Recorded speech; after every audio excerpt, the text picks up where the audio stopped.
¿Qué tal, amigas y amigos? Bienvenidos a una nueva sección de la entrevista. El 8 de marzo se celebra el Día Internacional de la Mujer y pues bueno, nos parece pertinente poder hablar sobre las luchas que ellas llevan a cabo para poder conseguir la igualdad de género y también la defensa de sus derechos. Para eso tenemos a Ileana Álvarez del Departamento de Economía de la UCA, a quien le agradecemos su tiempo y gracias por estar con nosotros. No, al contrario, muchísimas gracias por el espacio. Es un gusto pues compartir en este día y en el marco de esta importante fecha para la lucha de las mujeres, pues esperando que dejemos aquí inquietudes, ¿verdad?, para sus necesidades y demandas. Bueno, muchas gracias. Bueno, para entrar en materia, si nos podría compartir su apreciación de ¿cuál es el rol que la mujer desempeña en nuestra sociedad, tanto socialmente como económicamente? Sí, bueno, en primerísimo lugar, ¿verdad?, es importante decir que es un papel fundamental, tanto en lo social como en lo económico. Sin embargo, a mí me parece que para entender esta función, este papel de la mujer en El Salvador es necesario que sepamos de qué tipo de sociedad estamos hablando, ¿sí?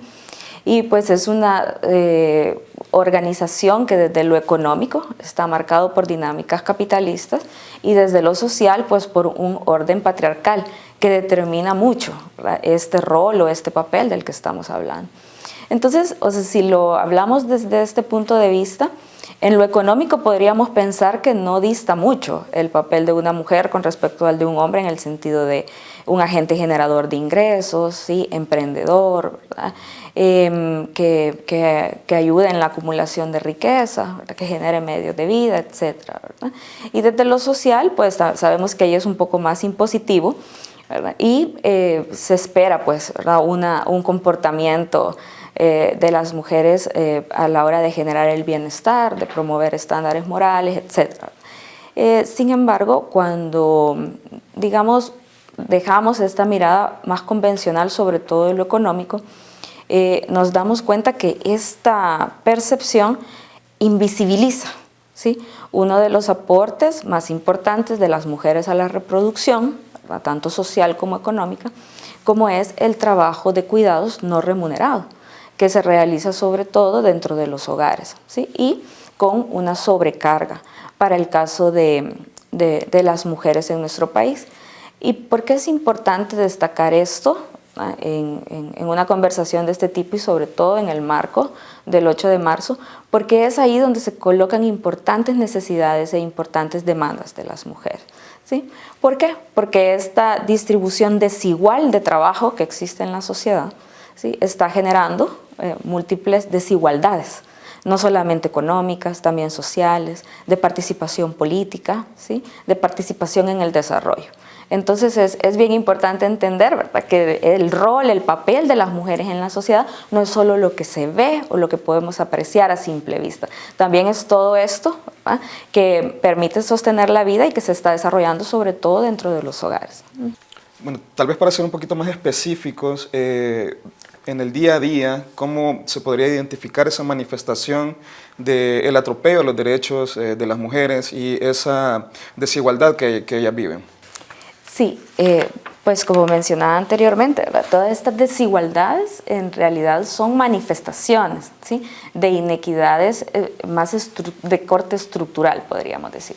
Y pues para mencionar puntualmente, estas se materializan en, por ejemplo, trayectorias de vida de las mujeres marcadas totalmente por trabajo de cuidados, pero que han sido sin valoración económica y sin valoración social, ¿verdad? Porque tampoco es una cuestión de demonizar los cuidados hay que ejercerlos, hay que realizarlos, son necesarios para la vida.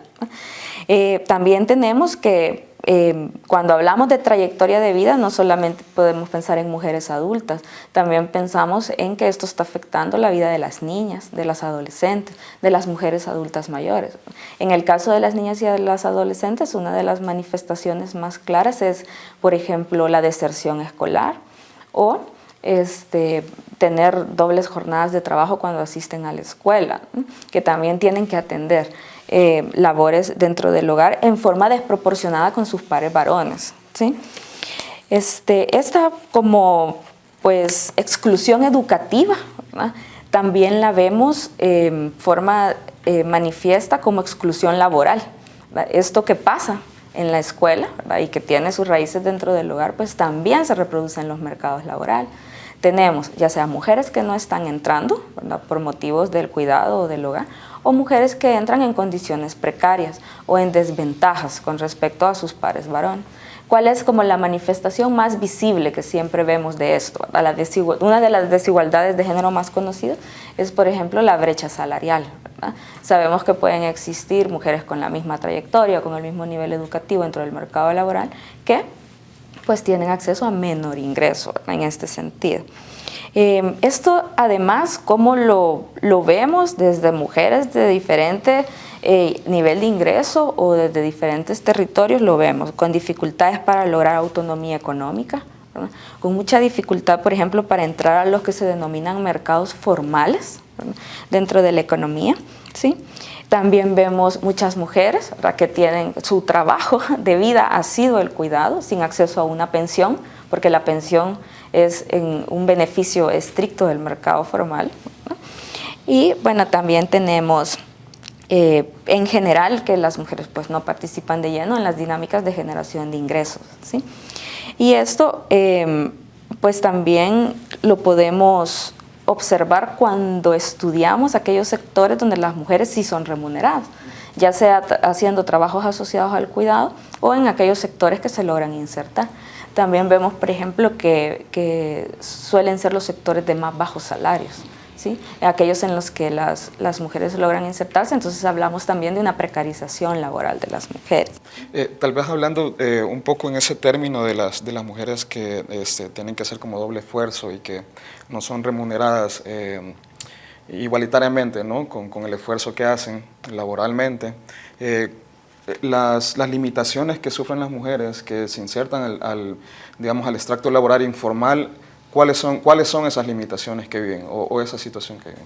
Sí, es bien importante el puente que usted enlaza porque precisamente no son dobles esfuerzos, ¿verdad? Sino que hablamos directamente de dobles jornadas de trabajo. Pasa que una es de corte remunerado y otra es de corte no remunerado, ¿verdad? Y que pues sobrecarga en este caso los hombros de las mujeres porque hay una desigual distribución. En primera instancia entre hombres y mujeres, pero también entre las diferentes instancias de la sociedad, ¿sí? Instituciones empleadoras, Estado, comunidad también puedan contribuir en las labores del cuidado, ¿sí? Y fíjense que con el tema de bueno, este trabajo que se considera que se realiza en el sector informal,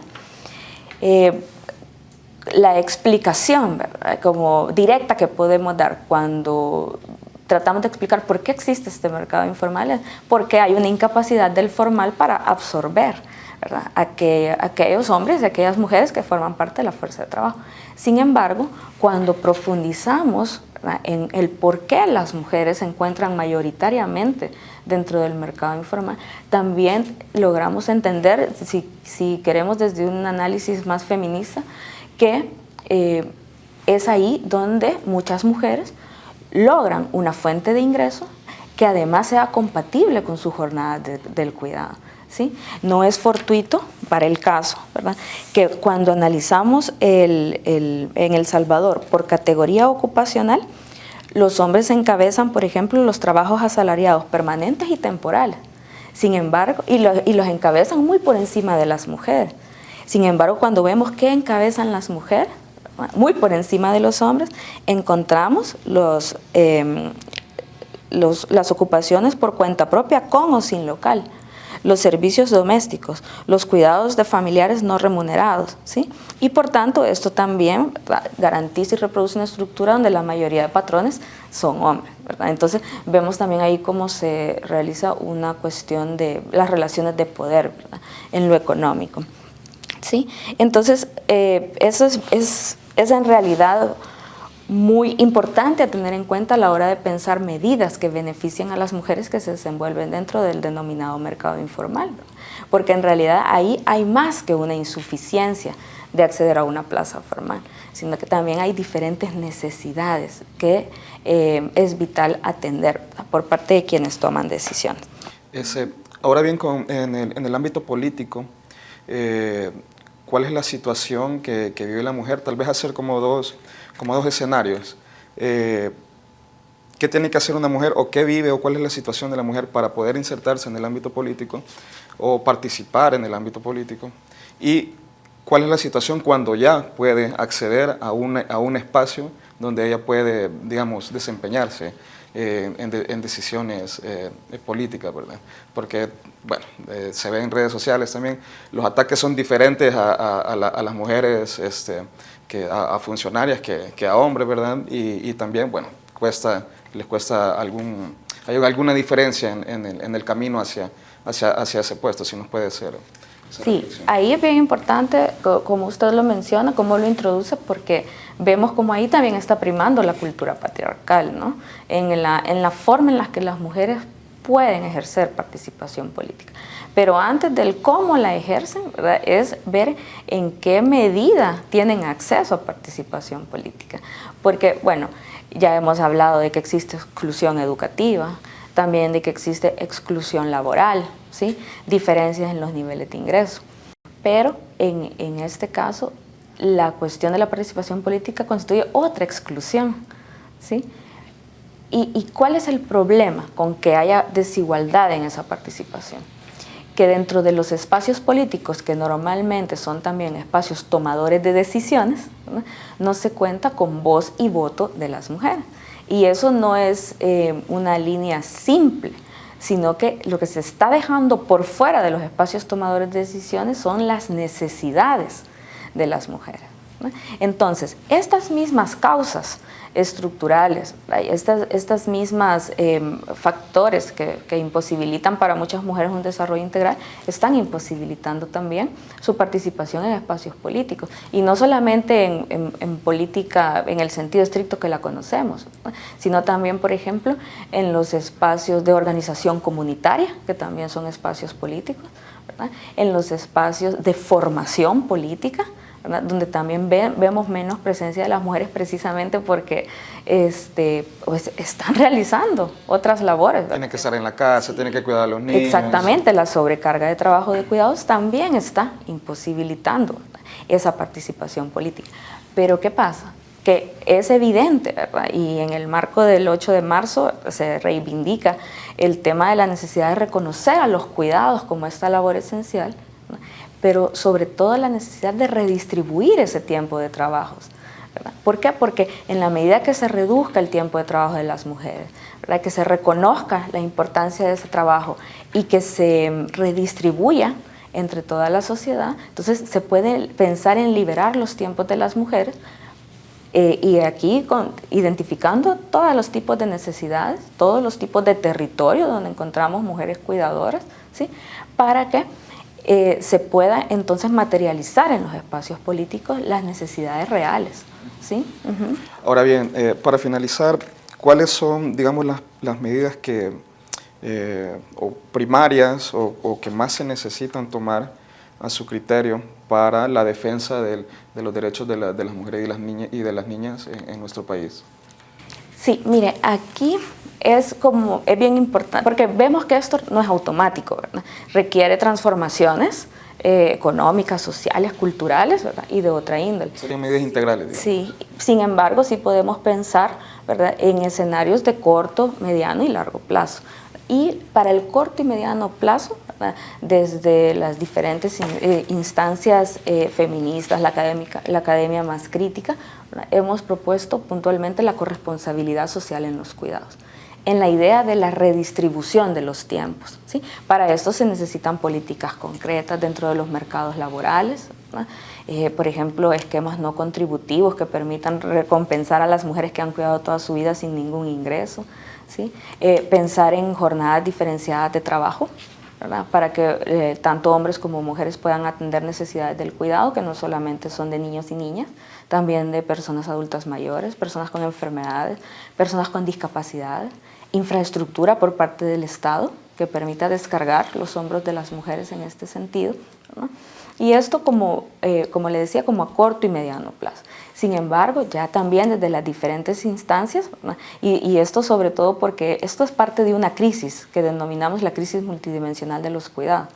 Entonces, desde los diferentes espacios también, dado que esta crisis fue de las múltiples que se profundizaron con la pandemia, ¿verdad? También ya se habla de la necesidad de cambiar el paradigma de bienestar y de desarrollo, y ya se habla de construir sociedades del cuidado, ¿verdad? Donde medidas como la corresponsabilidad social es una de las llaves que abre las múltiples puertas para pensar una sociedad diferente, ¿verdad? Donde la clave es sustituir totalmente el paradigma actual que tiene al mercado al centro, al dinero al centro, y colocar al centro los cuidados de la vida, ¿sí? Esto, como le digo, es una cuestión de un horizonte más a largo plazo, pero que permite ir cambiando como estas nociones que tenemos acerca de los cuidados y que beneficiaría directamente a las mujeres, pero sabemos que a la sociedad en general también. Bueno, Eliana, le agradecemos mucho por su tiempo, ¿bien? Y por acompañarnos en esta ocasión. Muchísimas gracias a ustedes. Amigas y amigos, esperamos de que haya sido de su gusto esta información, esta entrevista, y siga con más de Miradas.